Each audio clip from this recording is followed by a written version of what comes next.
Well, hello again. Once again, this is Lawrence Pintar, aka Lolo, for Kitchen Table Talk at Lolo's. And I want to introduce you to one of my good friends.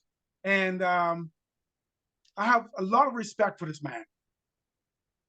He showed me the type of appreciation he has for friends, the type of love he has for those persons in his life, the type of humility he has. However, I like to refer to him as a man of meekness. Like the Bible said, Jesus was meek. He could have called at once 10,000 angels and put to his disposal and stop any type of thing that was going on with him. But yet, he decided to go through with it, lay down his life. This brother, I want to introduce you to none other than Sergeant Chauncey Ayers of the United States Army. Chauncey, welcome to the show. How are you today? I'm fine. Yeah. Fantastic. It's good to see you after so many years. Um, I remember we met each other sometime around 2004, 2005. And Yep. your love for family and friendship was shown to me when you asked me to stand in your wedding. Of Yep. all your friends you had in the military, and I believe at that time, either you were on military leave or you were working part-time or something of that nature, and you built friendship and camaraderie with the men that were working at Comcast Cable. And Yep. that was outstanding to me because you asking me to be a part of your wedding shocked me to a degree of taking up residence in my heart to love you for as long as I could remember in my mind that you exist in this physical world, bro. So I'm grateful to you. Thank you. And calling you and asking you to be a part of the show. And you just like that as always. Thank you for your love. And I appreciate you as a brother and a friend. Thank you. Well, I want to encourage some young men because I'm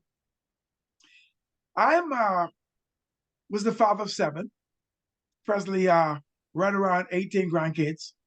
And I remember my oldest daughter, son, he's like 17 going to 18 now. I remember him saying when he was young as a kid, he wanted to be a police officer. And now all of a sudden he doesn't want to be a police officer. I'm like, why? I was a police officer in the Bahamas. I wish I could do it all over again and stay on the force until I retired. I have about 8 questions I want to ask you. Maybe one or two may sprung in between. But my first question is this. What encouraged you, Sergeant Ayers, or what made you join the armed forces and specifically the Army? I would say it was between my uncle and my grandmother. I was working with, at that time, I was working at a poultry plant, and I knew I didn't want to do that for the rest, Right. trying to work there. That wasn't it for me. And my uncle had came home. He was already joined the army, and he said, "Yeah, Oh, I worked from like 4 to 1, 4 in the morning to maybe about noontime, and I'm done, and I'm prepping for the next day." And he said, "And you get paid every day. You get 30 days of leave." And I said, "Huh, that sounds like something I can do." wow. I said, "I'll do that." So I did that, and when my grandmother died, I said, "Yeah, I think it's time for me to go ahead and try this." Right. Because I didn't see nothing sitting at home that was going to keep me around here and stop me from getting in trouble and stuff like that. So it's time for me to go ahead and leave and try this out. Wow. What year was that? How long ago was it? That was in actually like 91. I did it while I was still in high school. In I 91, joined you that. were still in high school.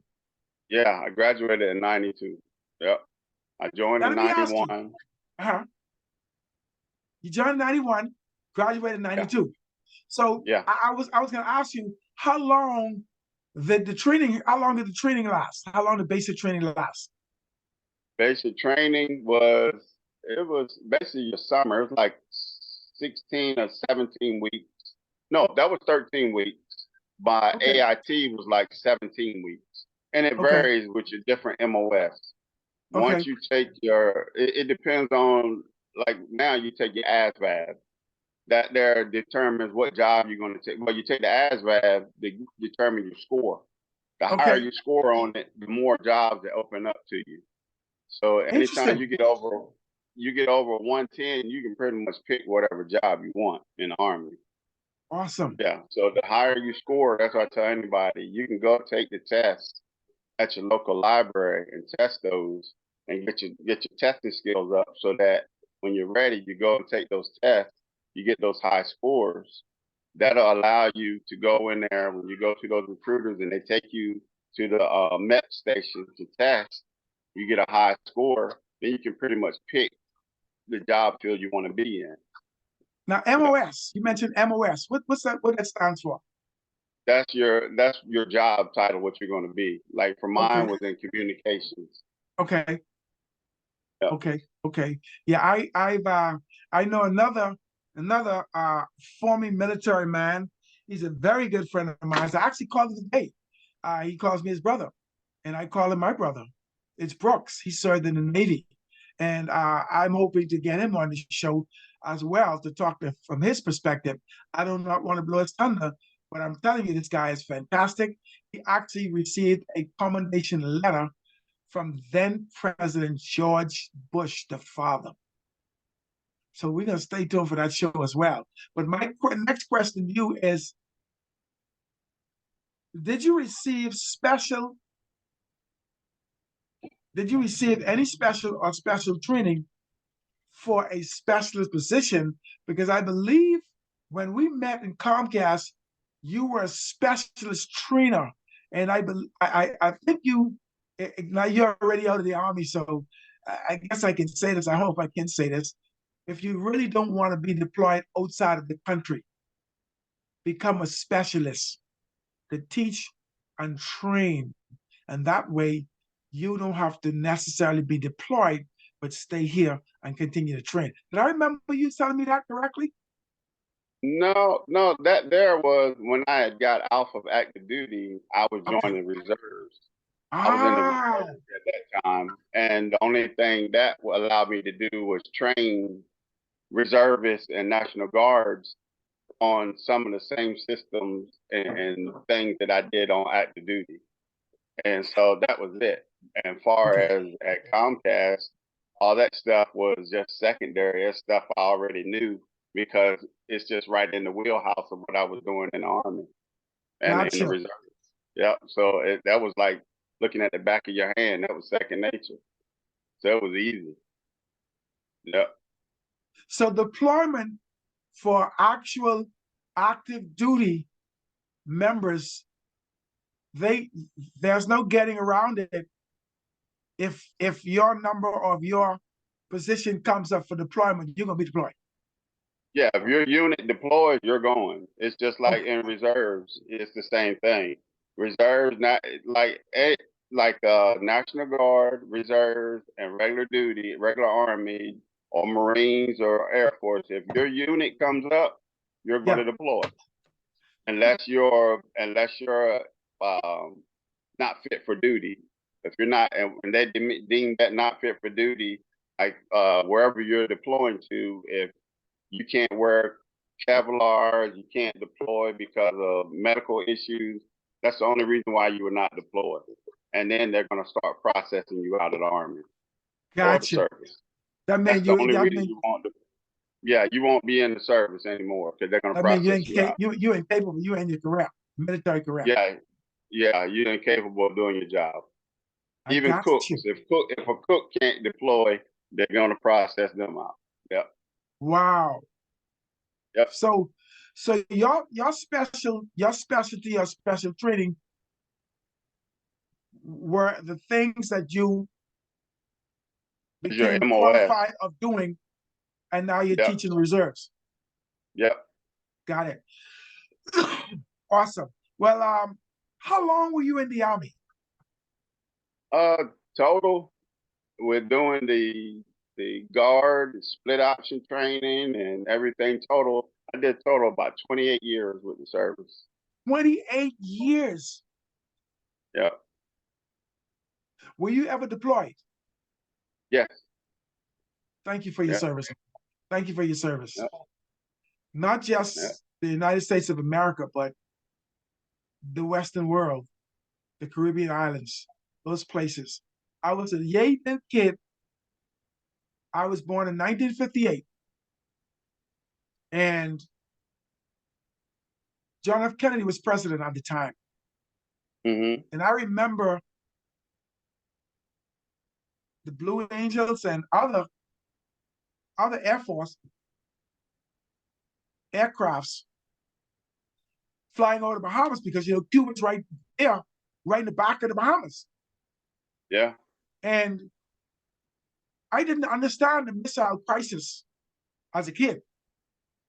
But oh boy, I understand now how close the Western world Yeah. came and how close the Caribbean came. And I'm gonna leave that right there. Yeah. Let's just move on to the next question.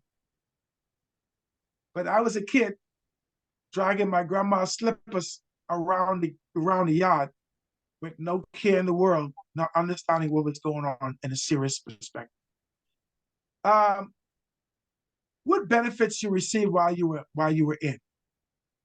While you're in, you get, as I said before, yeah, from my uncle, he told me each year you accumulate like 30 years of 30 days of leave throughout the year. I've never had a job where you get 30 days of paid leave.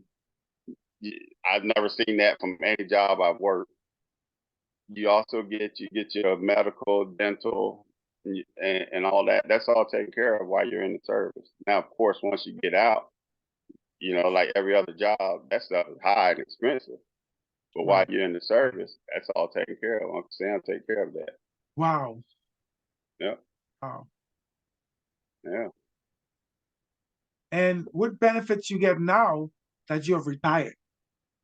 Now you still get some of those same benefits, but it's at a discounted place, except for whatever you've had ailing you while you were on duty. Now they're taken care of through the VA. So Okay. all those ailments that you had, you go to the VA and get that taken care of. Other than that, then you still use like you get like TRICARE for life, and you get other things like that, and you can still go get seen and still get a Right. discounted price. So Okay. it's still benefits. It helps out. It's not Fantastic. breaking the bank. Yeah, and you still get seen. Yeah. Now, if you don't want to answer this question, if you shouldn't or cannot answer this question, this is an impromptu question based on where we are right now in the interview. I know, or I've heard, many kids and many parents talked about not wanting to become a part of the military because of not force, but vaccinations, and also the assumption of being 100% owned by Uncle Sam. Can you comment on that? Are you rather not? I would say this: being 100% owned by Uncle Sam is not true, in my opinion. The only thing, Okay. once you sign that contract, you're only obligated to give them 8 years. Okay. How you give them the 8 years, you can be 4 active, but you still got to give them 4 more. Total of 8 years is what you give them, or you're obligated to give them. After that, you don't owe them anything. Whereas you see Gotcha. guys that maybe signed up and got on active duty. Now, some of this may have changed since I've gotten out, but once they've got in and joined the service, you're on the hook for at least 8 years. For at least 8 years. Yeah, 8 years. Rather you do it, you go do basic training, AIT, you stay in for your initial, and you said, Dad, this just wasn't for me. You still got, just say you only did like 2 or 3 years. Most of the time, you're gonna do 4, and then Okay. you're still on the hook for 4 more. Once you do Gotcha. those 8 years or inactive, but you still can get called up because they're going to put you in an IRR status. You'll be Okay. hooked to some reserve unit or National Guard unit. And if they get deployed, guess what? You're going to go and get mobilized and deployed with them for that remainder of time that you have to serve for Uncle Sam. After that, they won't call you anymore. You're done. Your time Got you. is served. But why not use that time to make something of it? You get all these skills that Uncle Sam teaches you. Why not use those skills to better yourself and apply it when you look for jobs on the outside world? Right. You get special training, you get security clearances, all that stuff. You make that stuff work for yourself. It's just a matter of utilizing it to help you get to a better position in life. That's just how you have to look at it. It's just like going to college. That's what Right. the Army is. That's how I look at the Army now. It's just like going to college. You get out of it what you put into it. Especially for a That's, minimum of 8 years.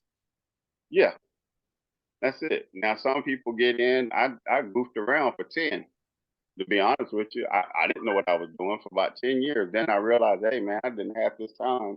I got to figure out something. But Right. I'm halfway through, so might as well stick it out for the rest. Gotcha. You know? Yeah. Gotcha. That's Gotcha. just how it goes. Yep. Wow. Yeah. So what are some of the things that can go wrong that can actually end a cadet's training and possibly end his or her military career? I would say this: if you do anything that's gonna get you a criminal record, like Okay. stealing, anything you normally wouldn't do is like on any other job. You got there stealing, had DWIs, drinking, stuff like that, doing drugs. All that stuff will give you a negative contact. This is a federal. This is federal. Federal So institution. yeah. So you're going to go to jail. It's a federal offense. Right. You're working for the federal government. So Right. this is going to handle. It's going to be a federal record on your Right. record. If you don't realize that, think about it. It's not a state job. It's a federal job. You don't Right. get paid by the state. You get paid by the federal government. So it's a federal offense. That's why they send you to federal prison. You know, that's that's the only thing I can tell you. Stealing, like you see soldiers, they get caught for misappropriating government funds and stealing stuff from there. Yeah, they go to jail. They go federal prison Right. because Right. they did something illegal that wasn't supposed to be done. Misconduct Yeah. among male, female, officer to Well, private, that private to private, whatever, those you can type of get things. busted down. You can get busted down. You can still make a, you can kind of live with that. But it's the big things that send you to jail. Those things, that's what send you, get you out of there. Yeah. Gotcha. And what I met, I kind of I had to make every effort to be respectful of what a young man was saying to me. He messed up his thumb Hmm. to get kicked out of the army. Why did he want to get kicked out? He wanted to get out, and he hurt himself. Because he hurt himself, I guess his body was disfigured. I don't know how that happened, but can somebody lose their training or lose their military career based on medical issues or based on physical issues, like getting hurt on a weapon, getting hurt doing training, doing combat, getting an arm broke, losing a toe, something You of that want nature. you're saying lose what now? Losing a toe, losing a finger, No, getting an you just arm be broken, you'll just get benefits as a disabled veteran. You'll fall under that category. even though you may But be very young and just starting off your career. yeah, yeah, There's that somebody, there is. That Yeah. there is just someone that just couldn't adapt to military life, and that's some of that. We've seen that before too. I've seen guys that come in and they couldn't take the yelling and screaming when you go through boot camp and stuff Right. like that, and try to commit suicide. That A I kid, mean, yeah, yeah, I'm a like, kid catching a really? shrapnel in the eye or something of that nature. Yeah, that's some of those things that'll happen. It could be a Right. freak accident that'll happen. I mean, you can't you can only try to prepare for every little thing, but some things are just it's a freak accident. You can't prepare for those things. And if that Okay. happens, you just have to deal with that. But Gotcha. a lot of things is mental. And a lot of that now, they've taken that out. So it was a different when I came in, you were covered under the World War I and World War II campaigns. That's what you got trained under. Now it's different. So you don't get trained under like for me, it was the Vietnam vets that would be your trainers. The ex Vietnam vets and the people that got trained by them. Right. Now it's different.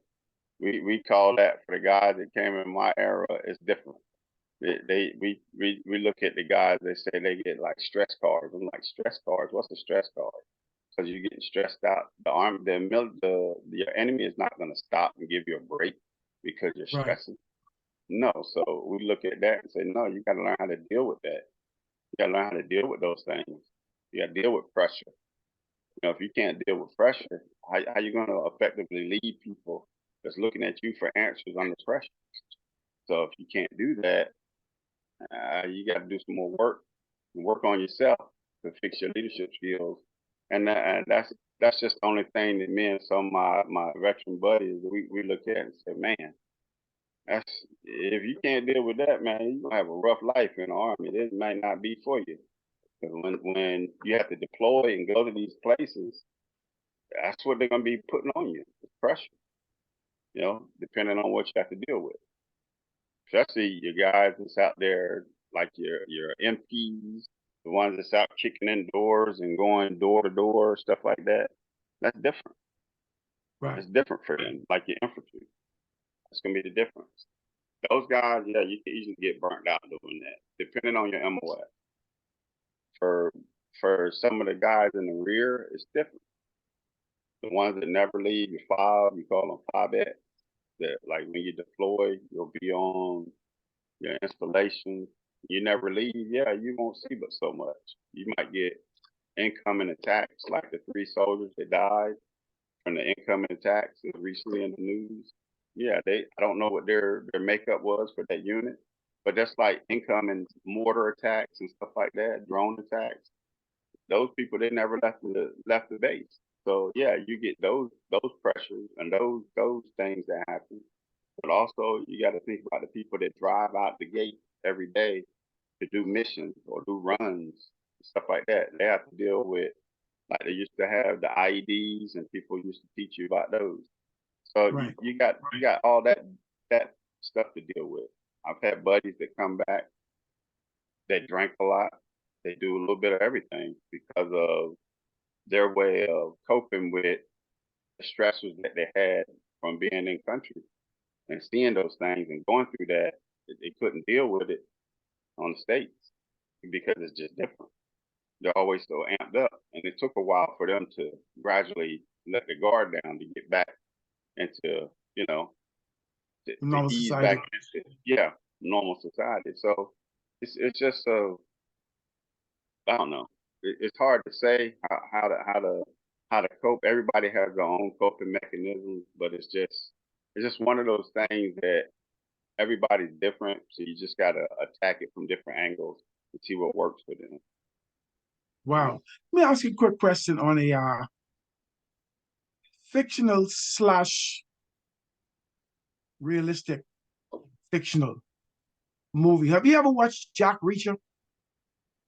Yes, the Did you TV watch series season? now. Yeah, did you watch season 2? I started watching that. I think it's a pretty good show. Yeah, It's a pretty good show. The four, I won't say the four strongest, the four most fortunate of the whole team. But Yeah. I like that show. Yeah. When you were in the army, have you ever thought about being an MP?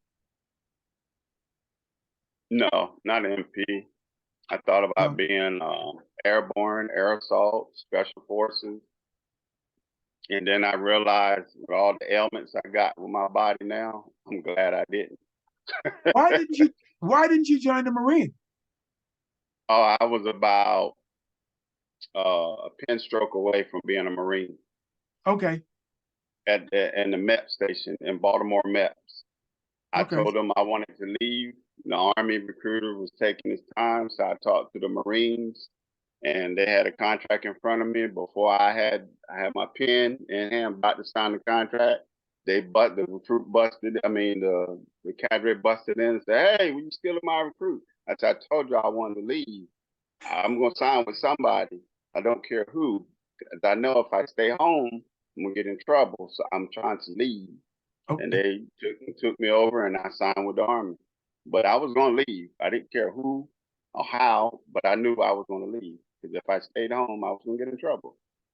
I just Wow. knew that. I just knew who I was dealing with and where I was at. The environment was not conducive to me not getting in trouble. Yeah. So I want to ask you, this is number 8. This is kind of like the last question. What advice do you have as a retiree from the United States Armed Forces, young men and women who want to be a part of this armed force and those who still have doubts about becoming a part of this greatest military force on earth to date? Two-part questions. I, What advice would you give to those as a retiree, who've already gone through it? What advice would you give to those who want to become a part? And what advice would you give to those who are still doubting? I guess it could be in a three-part because there are some parents who are actually stopping their children from going into this great college because I've met doctors, master's degree holders, bachelor's degree holders in medicine and psychiatry. As a cable installer, I met a psychiatrist and a medical doctor. They were dating each other. One with a master's degree, an MP, medical doctor, a PhD, a medical doctor, the medical doctor, and these guys were dating, but they were separate bases. But I was connecting their cable together. Now they both got all of their credentials through the military. yep. What advice would you give to those who are coming in? What advice would you give to those who are still doubting?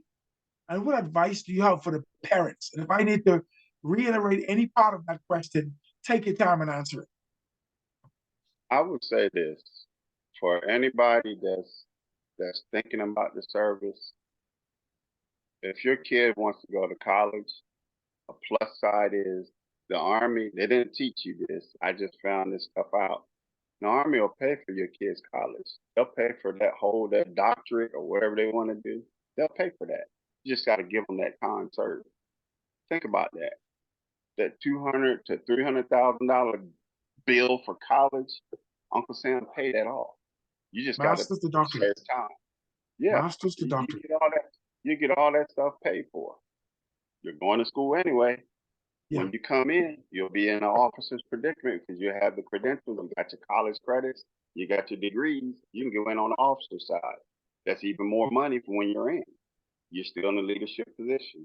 That's the plus side of it. The other side, when the parents are looking at, okay, well, maybe I'm not sure, they're teaching your kid responsibility, Yeah. teaching them how to stand up on their own. They got to fend for themselves. They got to learn how to follow directions and be responsible for your actions.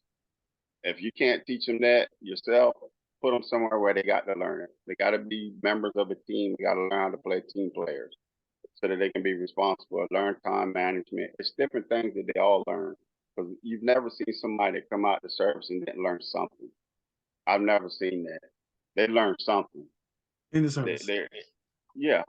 I mean, you're going to learn something. Even if you stay in just long enough to go through basic and AIT, you've learned something. I that's just me. I've looked at it different ways because I was kind of skeptical, but at the same time, I knew I didn't want to stay at home because I knew what staying at home was. It didn't offer me the opportunities that I would have as going in. So when I went in, I looked at it as okay. I don't really quite know what I want to do with my life, so let me come in and see what this offers. And Right. being in, then I looked at it as okay. I learned a little bit as electrician. I learned as like carpentry. Learned as a mechanic.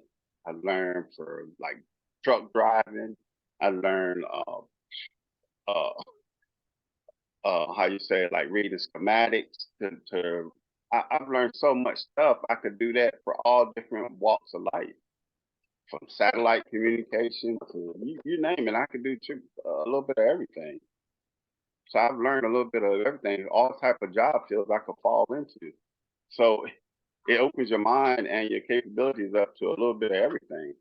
So it don't limit. I would say just don't limit your possibilities by not going in. Look at what it can offer you.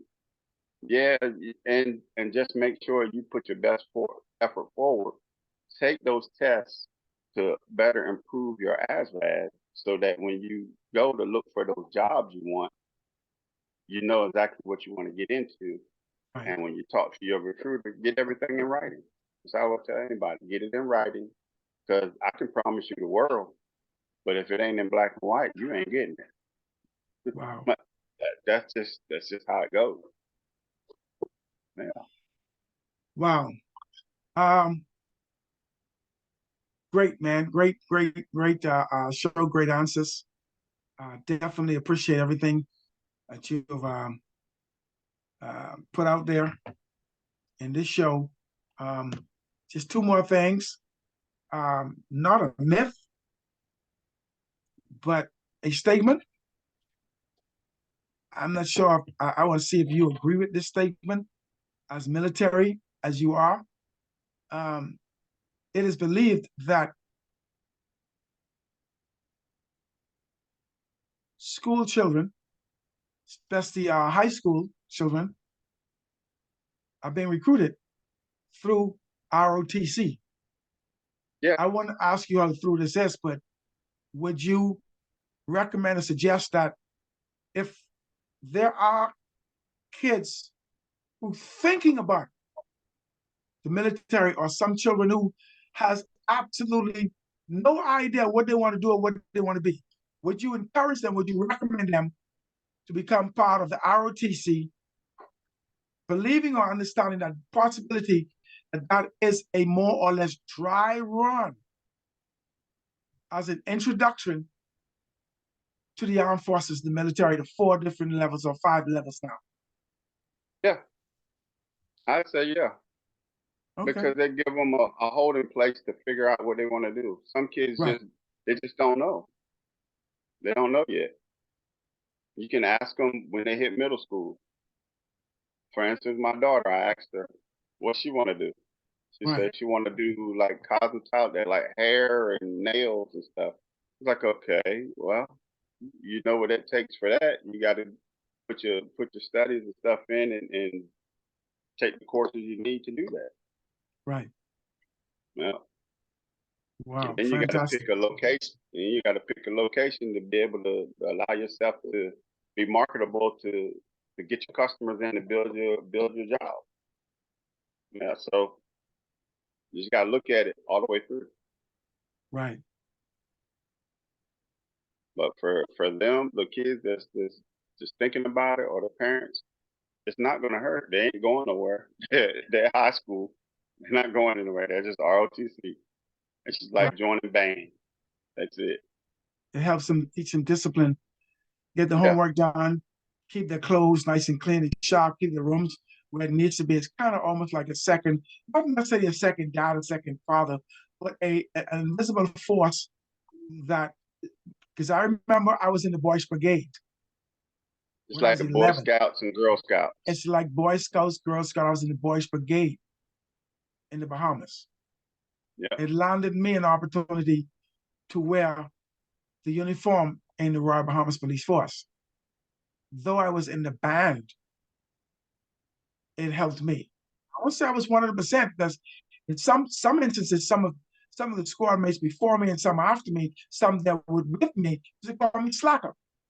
I couldn't slick my shoes for nothing in the world. But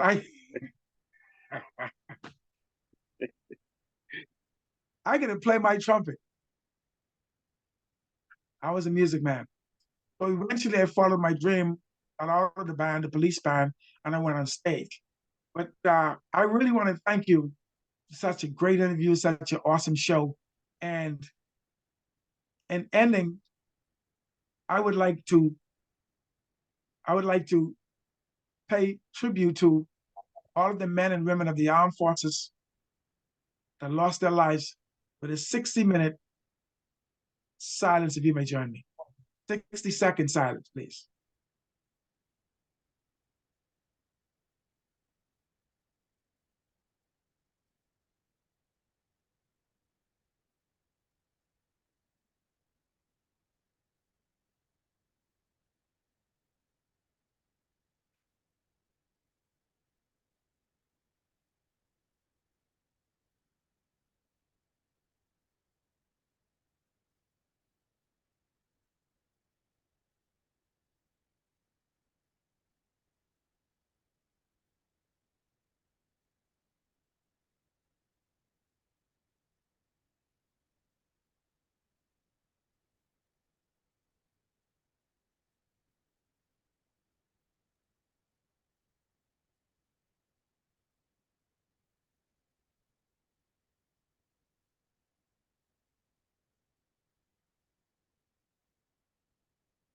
All right.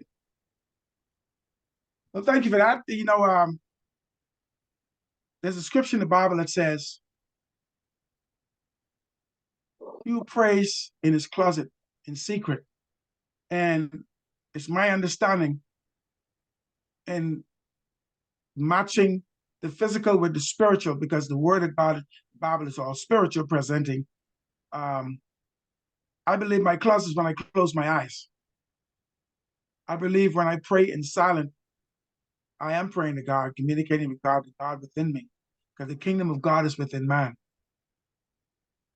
And when I open my eyes, or when man opens his eyes after praying with his eyes closed, that God rewards him openly. So I definitely thank the men and women of the armed forces who are serving to allow us to experience as much peace as we are allowing ourselves to experience now. Because the Bible did say there'll be wars and wars and rumors of wars. It also says that he who believe in God and the Almighty will be richly rewarded. So without combobulating that in the understanding of man, I want to leave that right there. But I want to thank you, Sergeant Ayers, for your service in the U.S. Armed Forces. I look forward to having you back on the show. I know you mentioned your squad mates, your camaraderies. I would love for us to contact them and do a second round and a continuous from this, because I know folks are going to send in questions and emails, and they're going to text questions to 470-382-9632. That's 470-382-9632. And if you wish to come on the show, text to that same number the word conversation. Special thanks to Sergeant Chauncey Ayers of the United States Army. Have a great and pleasant life. Thanks for watching.